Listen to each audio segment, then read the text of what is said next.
అంటే Vishwak Sen indirectly is very happy and to the person who is very egoistic ఇంకా నేను తగ్గను అని చెప్పి కూడా he has even posted in Twitter I don't know for what that means what sorry చెప్పాల్సింది చెప్పేసాను ఇంకా నేను తగ్గను అంటే మీ ఈవెంట్ లో జరిగిన దానికి if you are not hold responsible who will be hold responsible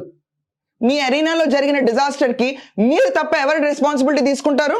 what are you saying Vishwak Sen very silly post what you have done నేను తగ్గాను అంటే తగ్గిస్తారు జనాలు దానికి నిర్వచనంగా జస్ట్ సినిమా ఫేట్ రేపు ఎలా ఉండబోతుందో ఒక్కసారి let's see how the ticket booking is going on watch this so called minimum guarantee ఉన్న హీరోగా పేరు ప్రచారంలో పెట్టుకుని ప్రతి ఒక్క ఫిల్మ్ ఈవెంట్ ముందు ఒక కాంట్రవర్షియల్ పీపుల్ గానీ తనే ఒక కాంట్రవర్సీ చేసుకుంటా ఫిల్మ్ టైటిల్ కి మాత్రం హైప్ ఇచ్చుకుని ఫిల్మ్ రిలీజెస్ లో అటర్ ఫెయిల్ అయిన విశ్వక్ సేన్ కి Laila is again happening the same if you look at it this is book my show thing right now ఇక్కడ చూస్తే కనుక అన్ని ఖాళీలు ఉన్నాయి ప్రతి ఒక్కళ్ళు వెళ్ళి ఎప్పుడన్నా కూర్చొని రేపు థియేటర్కి వెళ్ళి బోర్ కొట్టి సినిమా చూద్దామన్నా కూడా వెళ్ళని పరిస్థితి మొత్తం థియేటర్ ఖాళీగా this the present trend right now before Laila event and if you look at this దీనికి స్కోప్ ఉందంటారా ఒక్క టికెట్ అన్న బుక్ అయ్యి ఉంటే స్కోప్ ఉందని చెప్తారు ఒక్క టికెట్ కూడా బుక్ కానీ సినిమా కింద మిగిలిపోయింది లైలా అంటే ఇది గేమ్ చేంజర్ కంటే మరో పెద్ద డిజాస్టర్ కింద ఈ సంవత్సరంలో భావించాలి ఇదిలా ఉండగా విశ్వక్ సేన్ పోస్ట్ చేసిన ఒక ట్వీట్ అండ్ ఇన్స్టాగ్రామ్ లో పోస్ట్ చేసిన ఒక message let's go and read